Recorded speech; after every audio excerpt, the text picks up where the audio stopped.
importante olvidarse ahora en la parte de ensayos clínicos de esta discusión general de derechos humanos, por el hecho que a lo largo de las preguntas de esta mañana, y pero también de ayer, y de la discusión que se hace sobre la ley o el reglamento que se está discutiendo, siempre sale el problema de cómo uno identifica en la práctica de los ensayos clínicos los procedimientos o los momentos que determinan o menos el respeto de los derechos humanos. Normalmente uno identifica dos momentos que son de respeto de derechos humanos, y ha sido el tema del primer informe también del comercio, y que es el momento de la información al paciente, que se llama de una manera impropia, según mi opinión, aunque técnicamente siempre se diga así, se llama el consentimiento informado. Ahora, parece que en los ensayos clínicos lo que es importante es de hacer firmar un folleto a alguien o informarlo que entra en un ensayo clínico. En sí misma esta práctica parece ser aceptada y que sea suficiente. De hecho, es preciso decir que el consentimiento informado es un documento que no vale nada. Es decir, es un documento que si uno lo toma desde el punto de vista estrechamente legal, no vale. Por eso que es un contrato que se está firmando en condiciones de desigualdad total. El paciente es una persona que no tiene la misma capacidad contractual del médico y de toda manera no puede decirle acepto o no acepto. Por eso que se trataría de garantizarle una situación contractual paritaria que siempre no existe cuando uno está enfermo y el otro, y aún más cuando el paciente es específicamente enfermo. Por eso, si el paciente tiene un problema, no es un problema de decirle, bueno, si quieres tener mal de cabeza y se trata de experimentar una píldora que puede o no puede tratar el mal de cabeza, es algo. Si el paciente es, así como pasa en las enfermedades importantes, tiene un problema de oncología o de psiquiatría o de accidentes cerebrovasculares o de infarto del corazón, en todas estas situaciones cualquier ilusión de garantizar una información adecuada y por eso de respetar como si fuera la autonomía del paciente es una ilusión pura. Ahora, el problema no es de decir no se trata de informar al paciente, el problema es saber, de ponerse la pregunta si y cómo en la asistencia nosotros respetamos los derechos humanos y cuál es la respuesta. Si nos pedimos a la directora del hospital acá, en este hospital tan grande, normalmente se respetan todos los derechos humanos o en la práctica de todos los días. No hay respuesta. Es decir, que hay una intención evidentemente de respetar los derechos humanos. Sabemos todos que no es así, no solamente aquí en Perú, en este hospital, en todos los lugares. Es suficiente ver si un paciente necesita un tratamiento adecuado ahora, por eso que tiene un problema agudo, y le dicen, mira, no hay espacio, no hay tiempo, no hay recursos. Todo el problema de la accesibilidad a los derechos que serían quizás necesarios no puede ser garantizados. Esto es la asistencia. En los ensayos clínicos, ¿qué pasa? Los ensayos clínicos tienen una precedencia, una prioridad con respecto a la asistencia, o tienen una menor prioridad con respecto a la asistencia.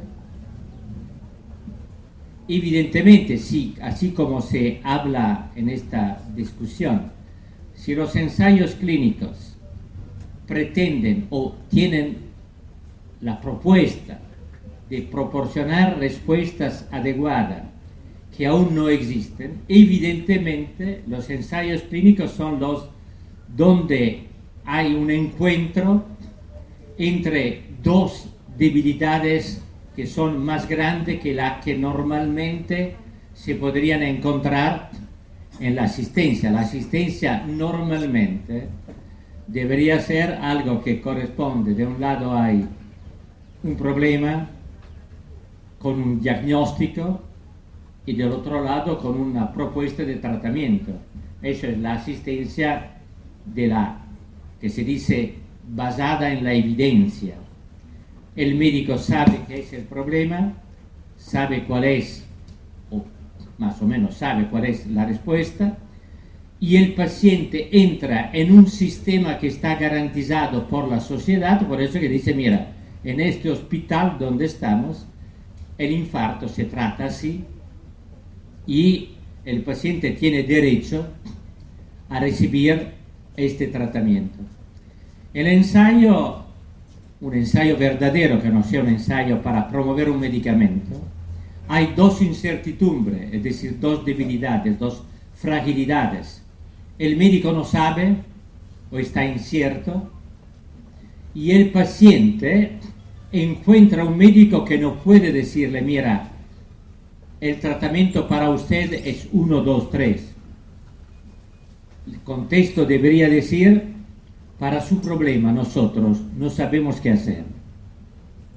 Tenemos que colaborar conjuntamente para poner en colaboración dos fragilidades, dos ignorancias que permiten de producir un conocimiento. Eso es la investigación clínica, que es un procedimiento muy interesante desde el punto de vista de la democracia.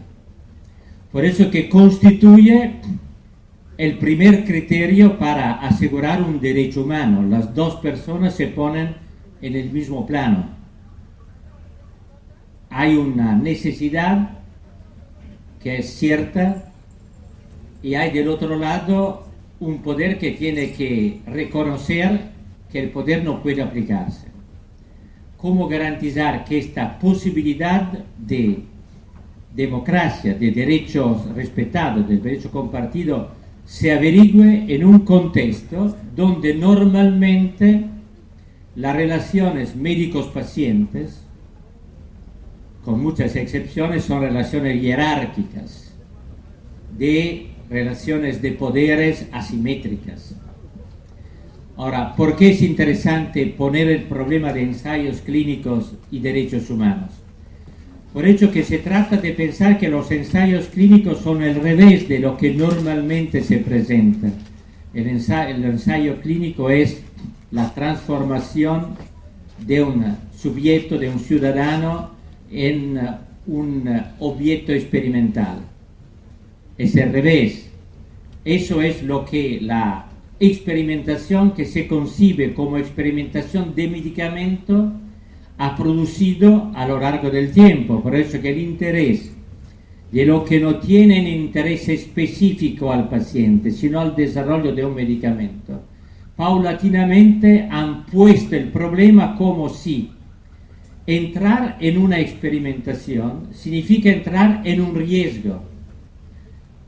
Una experimentación que se pone como una entrada en un riesgo no está permitida. El paciente debe entrar en una experimentación que lo pone en una situación de decidir si colaborar para buscar un beneficio que debe ser claro en su perspectiva y que pone un problema que no es más de consentimiento informado, sino de una condición de información que le permite de tomar decisiones. Para darle la idea de eso, yo he pensado que era más oportuno, en este sentido, imaginar de ponerse frente a una situación concreta de ensayos clínicos para saber lo que pasa.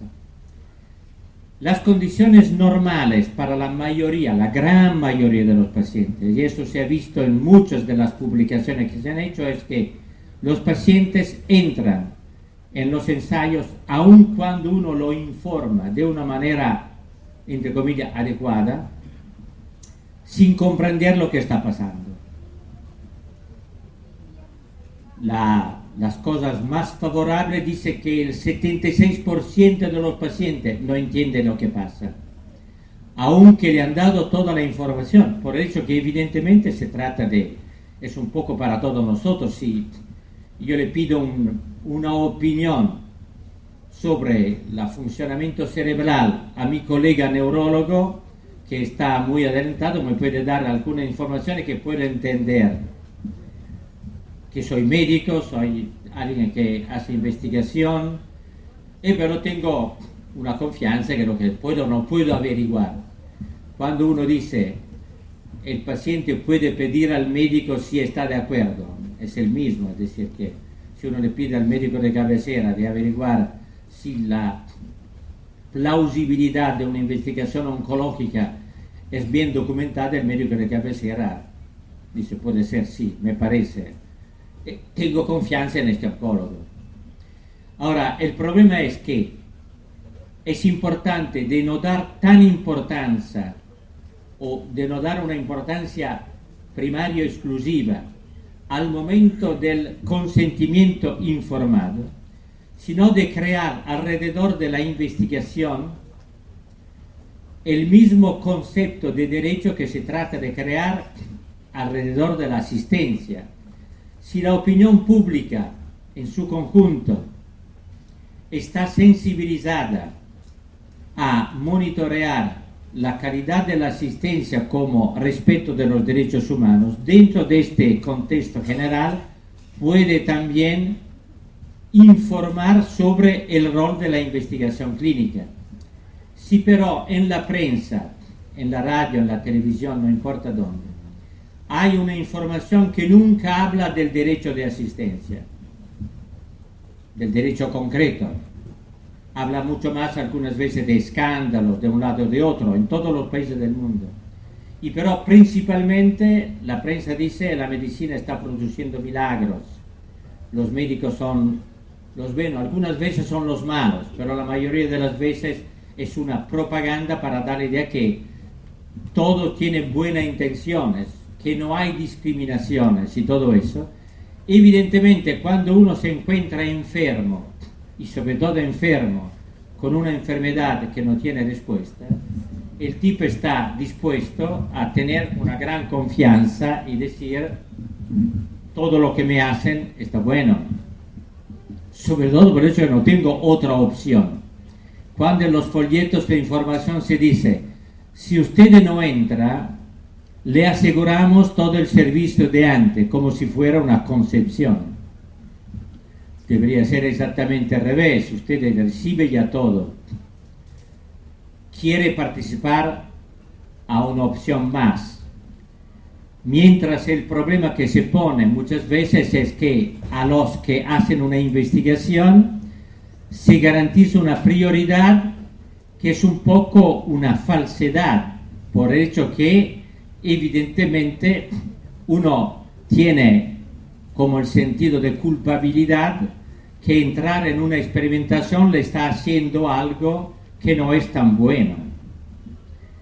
Ahora, el problema es que el primer punto que se puede pensar en este foro de la experimentación clínica o de los ensayos clínicos sería de tomar un compromiso por parte de un foro que hemos dicho de crear una opinión pública donde las cosas buenas y las malas, las dos, como en todas las democracias debería ser, se pueden poner en una confrontación normal, de manera que uno sea consciente de lo que está pasando en la sociedad, esta área de la sociedad, ¿tiene o no tiene un programa? Si esta mañana estábamos discutiendo que una de las ausencias importantes es un proyecto del Estado, de la salud pública, de investigación, es evidente que eso es una situación de disminución de la probabilidad de garantizar los derechos humanos en los ensayos clínicos y que todo el espacio sea tomado por los que proponen cosas buenas por parte de los laboratorios, de otras cosas, y que a pesar que el comercio y otros puedan de vez en cuando hacer encuesta, todo eso no cambia la estructura. Si los médicos normalmente no informan en varias maneras de cuál es efectivamente la capacidad que ellos tienen de asumirse la responsabilidad, sobre todo de los que tienen más problemas, la credibilidad de los médicos, sean de una rama o de otra de la medicina, no puede transformarse de repente en algo que se traduce en un derecho humano. Cada uno ha dejado, y así está pasando en la experimentación clínica, a su decisión personal. Para dar una idea concreta, cuando hemos hecho para dar la idea que no son cosas, el consentimiento informato reproduce una relación individual médico-paciente. Por eso que es el médico que le dice al paciente: aquí hay un problema, quiere entrar, no quiere entrar. Le pongo un folleto. Si usted quiere documentar con otros o me pide algo de estas cosas. El paciente normalmente, frente a un médico de ese tipo, si no es el paciente rico, bien educado, todo lo que normalmente se pone, lee las cosas, dice: si es así, no pide preguntas, es muy difícil, el médico nunca le da el tiempo de pedir preguntas, es decir, y si dice: por favor, le pida otro, o si le responde con palabras que el paciente no contesta, el paciente dice: soy yo que soy estúpido, no puedo entender, por eso, y ahora se le pido, no se entiende nada, el tipo se enoja y me hace algo de mal, ¿no? De manera que, es decir, la relación no es simétrica, eso es la realidad en todas las situaciones contractuales de la sociedad. Y de hecho en las relaciones contractuales de la sociedad se repiten relaciones de poder, que son violaciones en la vida diaria. El ensayo clínico pone en evidencia que una de estas situaciones, la asistencia, tiene que ver con el derecho de la vida, más directamente. Uno la encuentra también quizás en los tribunales, con los jueces, donde hay el mismo problema de no tener una capacidad de diálogo simétrica en este sentido. Ahora, cuando uno, y hemos visto varias veces, por ejemplo, a un paciente que tiene una insuficiencia cardíaca grave, que tiene una dificultad aún de respirar, y hay un problema, dice: mira, está claro que el tipo no está bien controlado. El médico, imaginamos que le diga: Mara, aquí tenemos una propuesta, por eso que no sé qué hacer. Otra cosa, el paciente es hospitalizado. He visto en uno de los ensayos que se han presentado, que he revisado en estos días, que le proponían de dar un otro medicamento que según mi opinión no servía por nada. Ya ha sido hecho este ensayo, era solamente para introducir de nuevo el medicamento en la práctica de los médicos, por eso que era evidentemente algo que no tenía nada que ver con el paciente. Sí, el paciente que se encuentra con esta dificultad, que le puede decir: por favor, doctor, lo que para usted está bien, está bien. Y si uno le dice de firmar, firma, si puede firmar. Es decir, que la situación del individuo con individuo, que parece ser la que es más favorable para una relación de derecho, es la menos favorable. Como en todas las relaciones de poder, el tipo que se encuentra solo. Cuando hemos hecho un encuentro, un estudio, son médicos de cabecera y con pacientes que tenían un problema de riesgo cardiovascular, que es una cosa, todos lo tenemos. Los de nuestra edad tenemos un riesgo cardiovascular, es una cosa bastante normal. Pero si a un paciente uno le ve y le dice: usted tiene un alto riesgo cardiovascular, el tipo dice: alto riesgo cardiovascular. Sí, por eso que según si tengo 1, 2, 3 factores de riesgo, mi factor de riesgo diviene alto. Decirme a mí como médico que trabaja en esto, que tengo un alto riesgo cardiovascular por el hecho de la edad, y puede haber tenido quizás un infarto o algo así, dice: bueno, está bien, es parte de la vida. Si a un paciente le dice que tiene un riesgo cardiovascular y le digo: para hacer eso, por encima de lo que ya le estoy entregando, tenemos una hipótesis de añadir algo. La interpretación inmediata del tipo es: tengo un riesgo cardiovascular más alto. Por eso que se dice que las cosas que me dan no es suficiente, ma necesito otra cosa, significa que son a riesgo más alto. Si después le digo, mira, por eso que con este estudio se trata de darle, de randomizarlo al medicamento y al placebo. Dice, ¿el placebo qué es?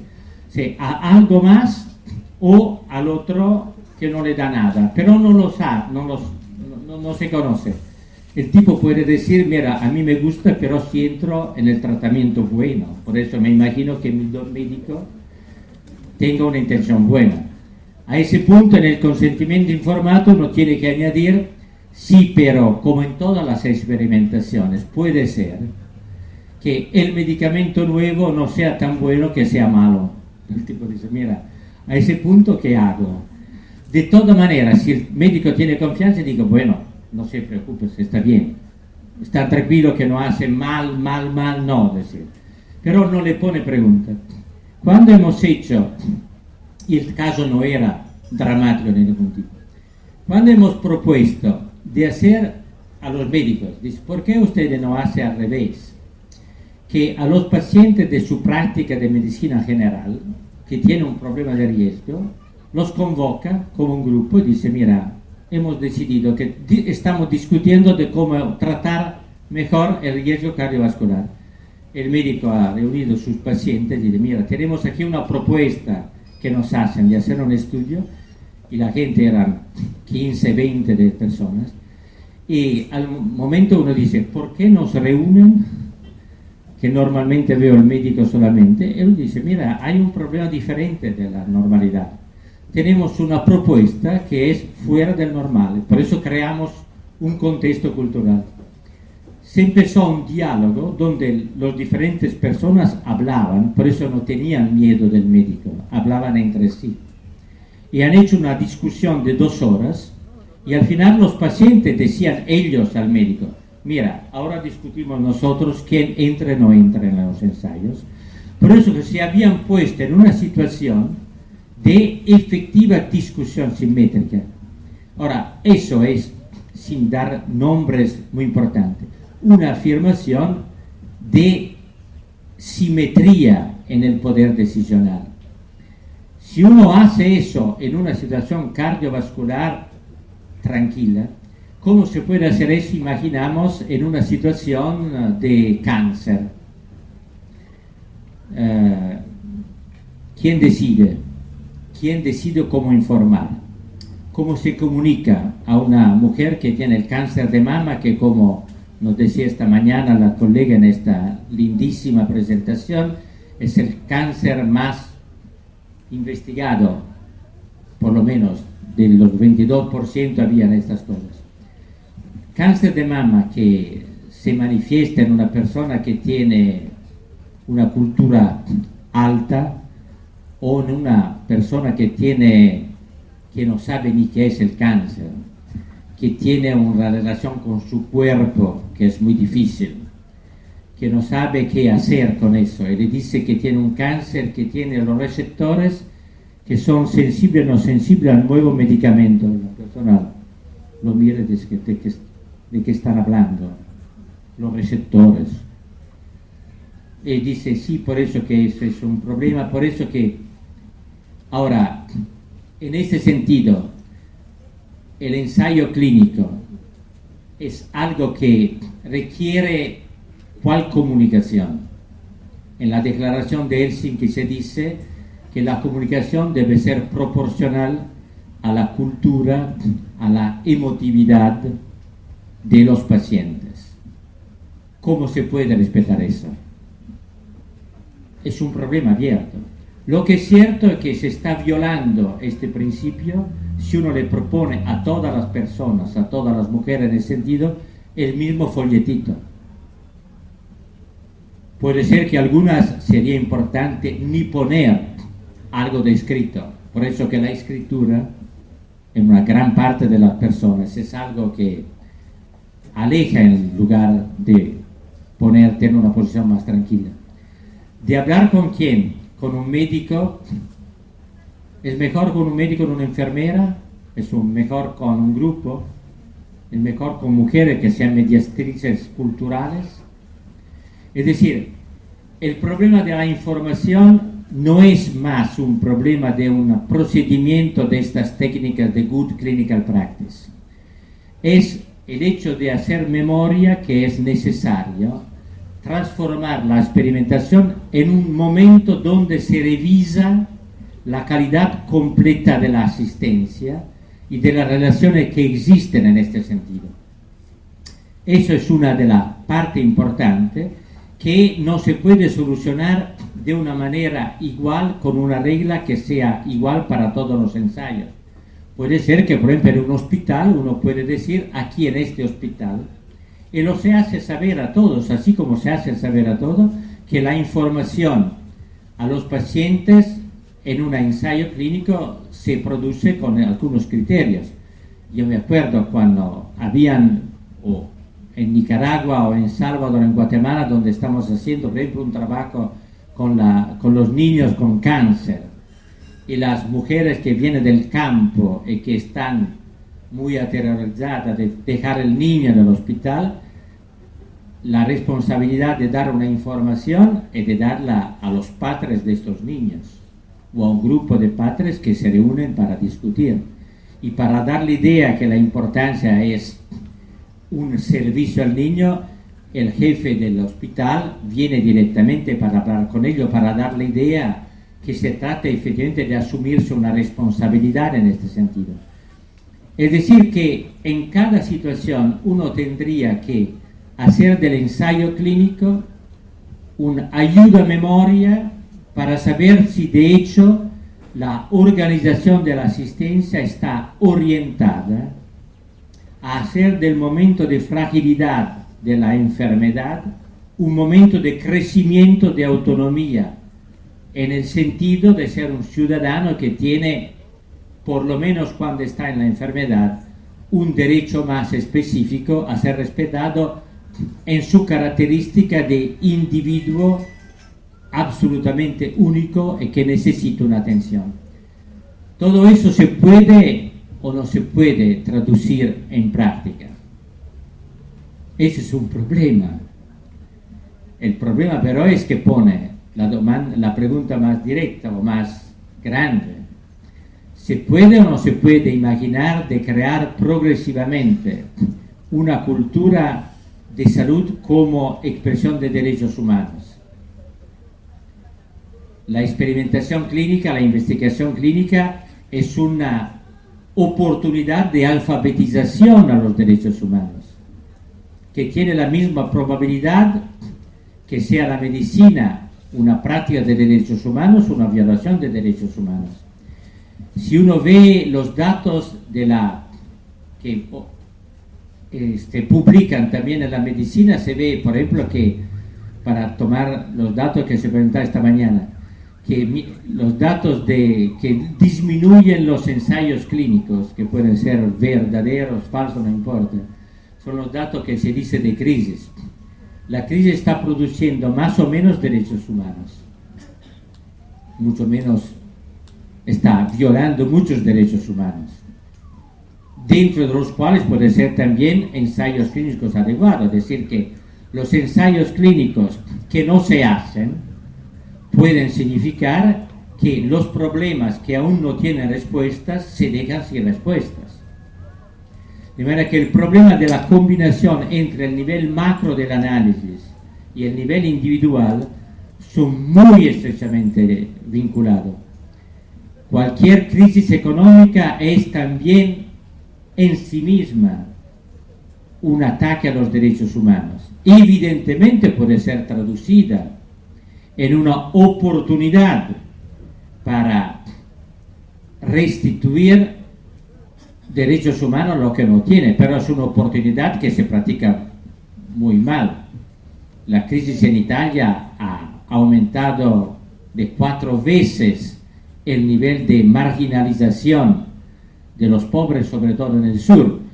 Dentro de esta marginalización se ha producido también una marginalización en la salud, por hecho que en la asistencia y en los ensayos clínicos por ejemplo, pacientes psiquiátricos son más excluidos de los tratamientos de la asistencia y también de las nuevas estrategias de asistencia psiquiátrica.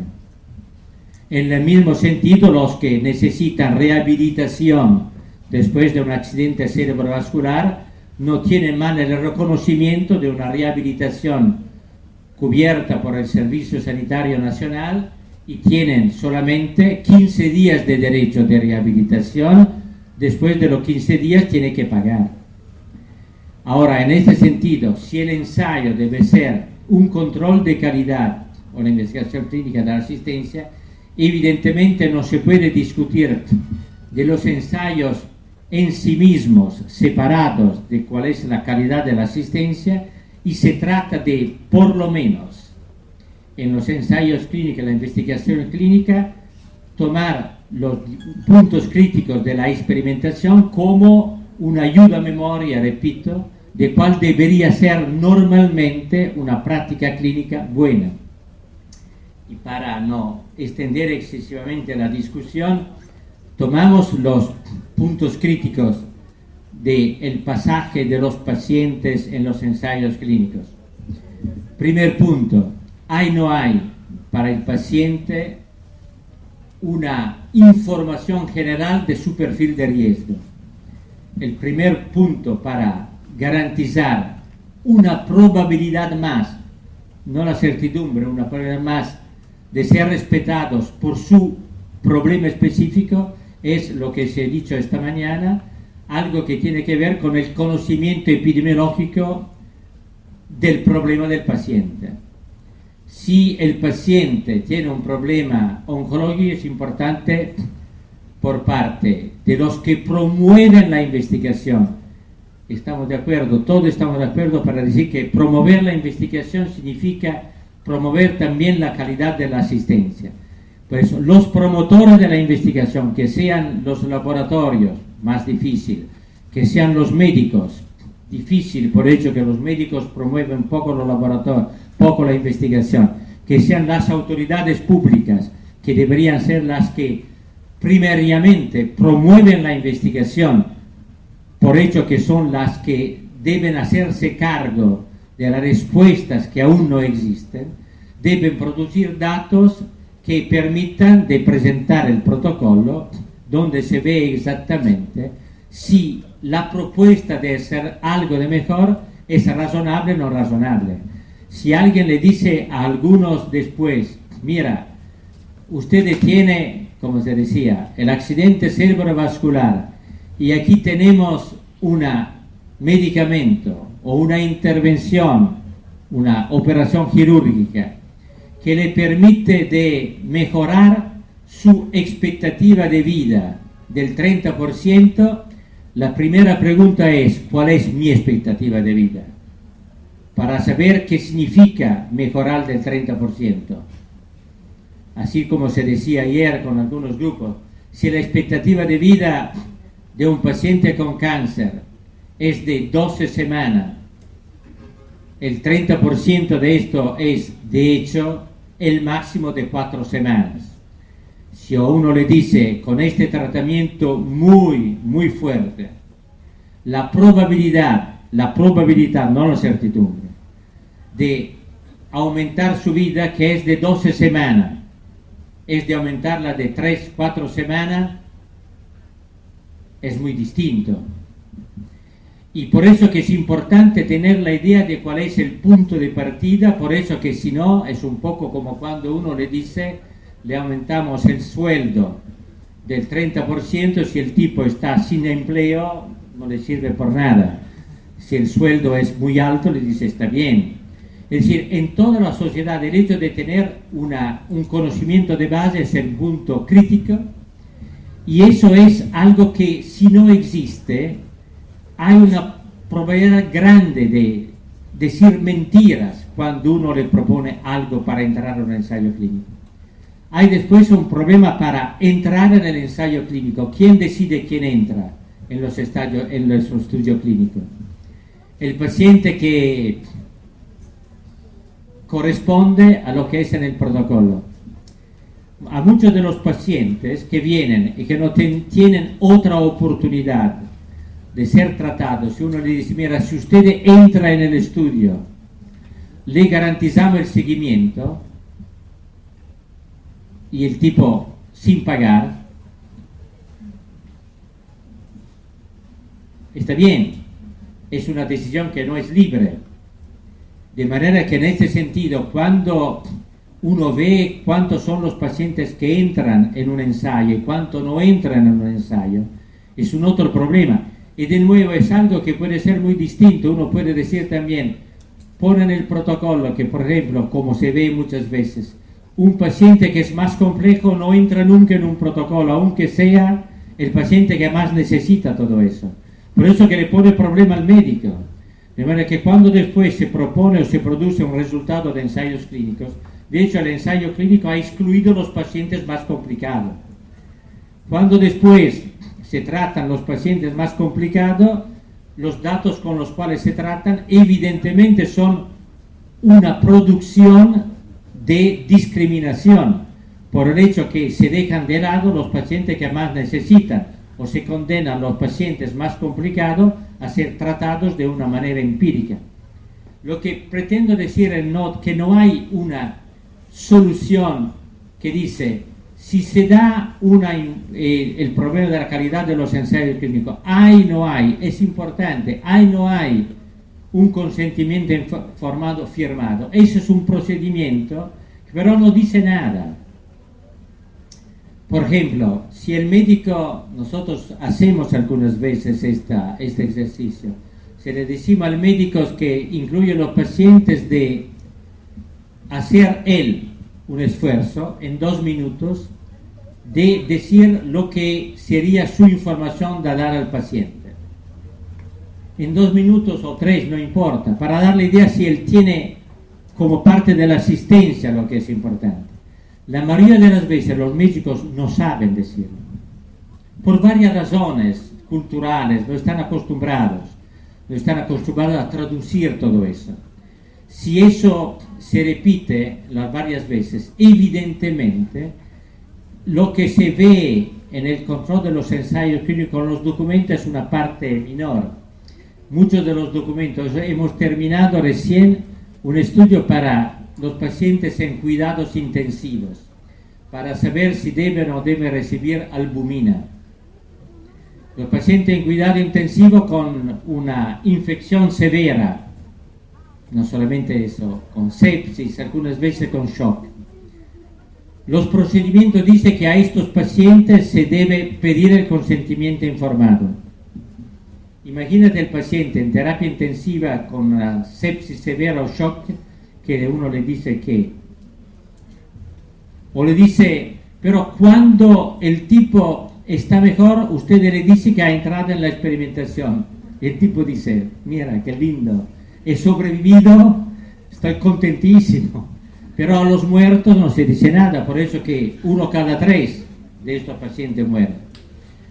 Cuando hemos dicho, mira, la manera más respetuosa de no hacer nada, de asumirse la responsabilidad como equipo curante, para decir, hay, no hay la oportunidad de tratar, a nivel formal no está permitido. Uno tiene que justificar cada vez que el paciente no puede responder. Es decir, que todo eso es un poco como de sustituir este rol del ensayo clínico como ayuda a memoria de lo que es la variabilidad de los derechos de los pacientes que uno tiene que respetar, con algo que pretende de ser permitido o debido por el hecho que está estandarizado, que es exactamente al revés. Imaginamos más. Si el paciente después tiene que ser informado durante el tiempo que, por ejemplo, cuando se discute, el paciente, tiene una recaída en este sentido. La recaída se dice que es un efecto indeseable del tratamiento, es la historia natural de su enfermedad, ¿cómo se dice? Es decir, toda esta relación pone la pregunta de cuánto el ensayo clínico puede ser lo que favorece un entrenamiento de los médicos, de las enfermeras, todos, a ponerse en una condición de diálogo permanente con el paciente o es una repetición de una práctica de mentiras que es la práctica más frecuente en la práctica de la medicina, cuando hay problemas para los cuales no hay respuestas, que son los problemas más importantes. Por eso es que cuando hay respuestas todo anda bien. Pero el problema del respeto del derecho es cuando hay un problema de no respeto, que es importante. La misma cosa se pone cuando en la discusión de la ley se pone el tratamiento debe ser dado a los pacientes que responden. ¿Tiene sentido o no tiene sentido poner este problema como un principio general? Muy probablemente no. Por eso que el tipo de problema se pone de una manera distinta según los casos, los problemas. Si hay una respuesta que se documenta bien, inequívoca en el corto plazo, uno puede discutir. Si hay una respuesta de largo plazo, evidentemente se pone un problema distinto cuando uno puede saber si hay o no hay un beneficio en un tratamiento, por ejemplo, de largo plazo.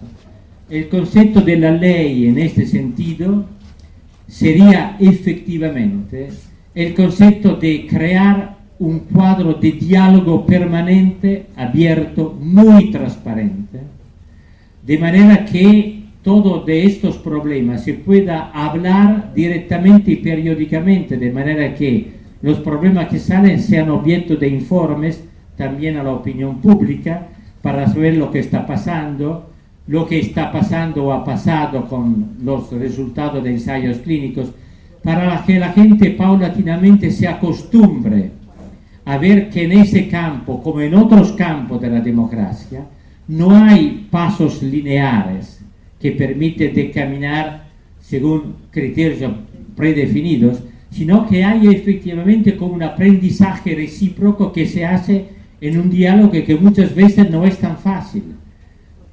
Y los sectores son tantos en este sentido, cuando uno le pone el problema, por ejemplo, que no es de un ensayo clínico, pero puede ser cuando se habla de costumbre de vida para pacientes con diabetes o por otro lado para pacientes que tienen problemas de malnutrición. ¿Ustedes qué le dicen? ¿Que la malnutrición, así como la dice la OMS, es una enfermedad o es la consecuencia de la pobreza y de una marginalización social? En términos médicos, malnutrición es una enfermedad. Los niños malnutridos se tratan como si fueran pacientes.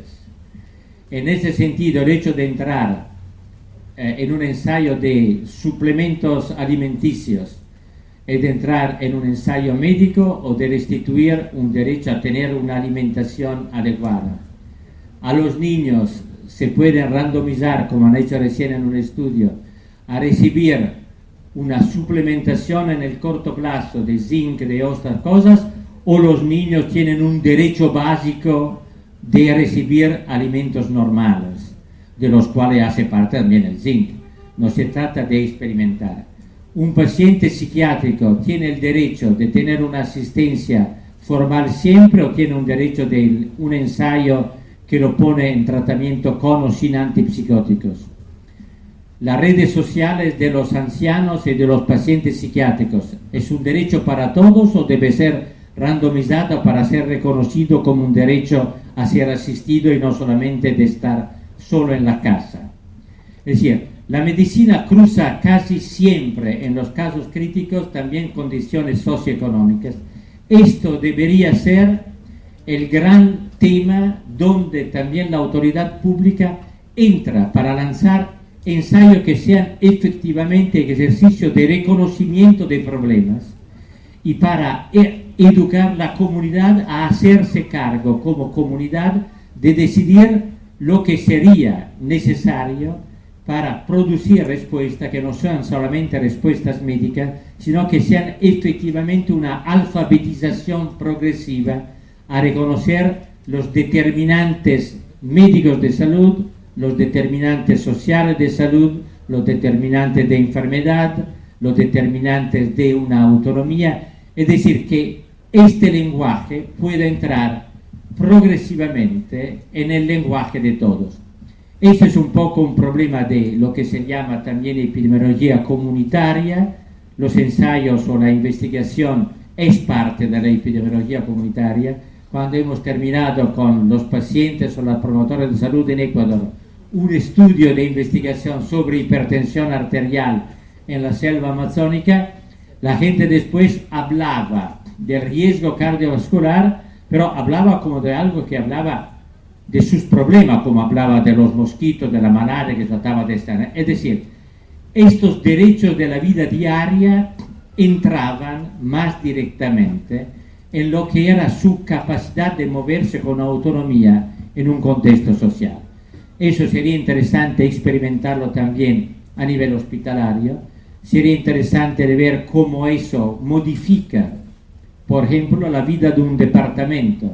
Normalmente todos uno de los indicadores de calidad de una asistencia es de saber quién son los pacientes que están en experimentación y por qué.